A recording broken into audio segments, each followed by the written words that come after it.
Now in this short video, I'd like to talk about how I revise vocabulary with my students and show you some of my favorite vocab revision games. Are you ready? Before we go into details, let me tell you a little bit about my principles when it comes to vocab revision. You might have different views, and that's actually totally fine. But I thought this can help you understand why I use the activities that I'm going to show you. I think it's important for the students to practice vocabulary items in sentences and chunks and full expressions. When I teach vocab, as well as when I practice it with my students, I try to pay attention to collocational competency. What collocations does the word typically appear in? What prepositions are used with it? Which verbs sound natural with certain nouns? Knowing this can help your students improve both their accuracy and their fluency. I also think that cognitive involvement is beneficial for students. The more work they have to do with a certain vocab item, the more they have to think about it, the more they will remember it in the long run. I also believe in the power of personalization. Being able to use an expression in your own context, in connection with your own life, will certainly make it more memorable. As a learner, I really enjoy playing a variety of games and activities, and most of my students do too.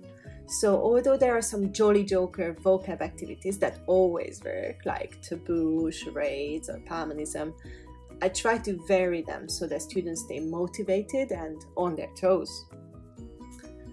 I'm a firm believer of the so-called memory hooks. These are basically things that help you remember a certain expression. It might be an image, a sound, a movement, etc. Because of this, I try to incorporate various memory hooks into my activities. Last but not least, I try to do more with less. I don't think a successful activity should necessarily be very complicated or that it should involve lots of preparation. On the contrary, simple things are often the best. Let me show you now some of my favorite vocabulary revision games. Here's the first one. I'm sure many of you have played Story Cubes or Dixit in your private life or in your lessons. It might be weird, but every time I play a game in my private life, I immediately think about how it could be used in a lesson. Is anyone else like that? Oof, I hope so. So this is not rocket science. Both Story Cubes and Dixit cards serve as fantastic memory hooks. When we are revising vocab, the student has to roll the story cube and see what picture it gives them. For example, a bee. Then they are given a word that we have learned recently. For example, hardworking. Their task is to make a sentence, something like, I think bees are one of the most hardworking species in the world. They have to fly a lot and make honey too.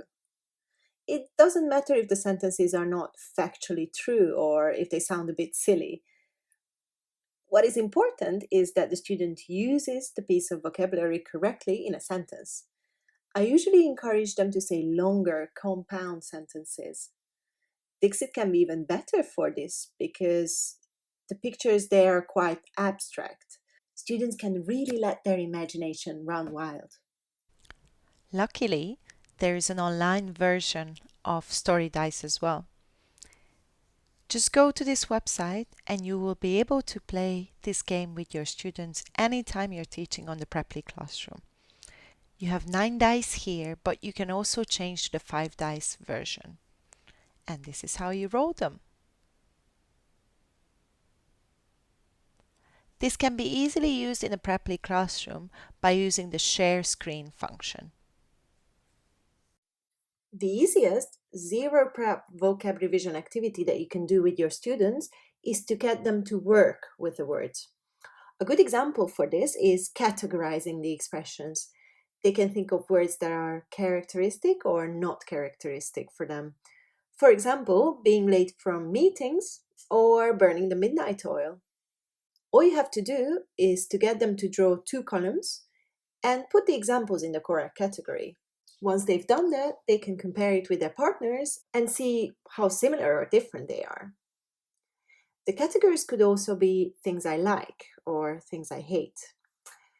expressions that are easy or difficult for me, or even useful and not very useful. If you're happy to do some preparation, you can make it even more engaging by having the vocabulary items on small pieces of paper and getting the students to create their own categories.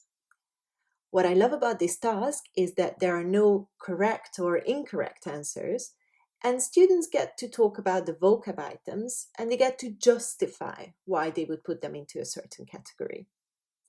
Then you can get some students from each group to go and see another group's categories, while the ones staying with their cards should explain how they created their categories.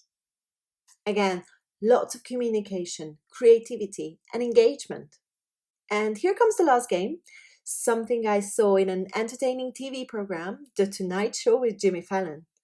Let's watch a short segment of the show and see whether you can also see a potential for a classroom game in it.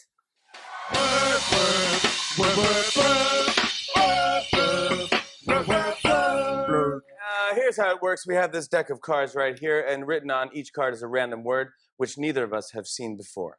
Okay? I'm going to flip it over, and then we both have to say the first thing that pops into our heads. All right? We'll find out how much we think alike. So let's do this here. Can we put the word on the screen so only the audience can see it? Okay. Are you ready? Yeah. 1, 2, 3. Drunk. Shot. So this is pretty self-explanatory, isn't it? You show a word to your students and they have to say the first thing that comes to mind. I usually make it a bit easier by showing them the word and they have to signal whether they remember the meaning.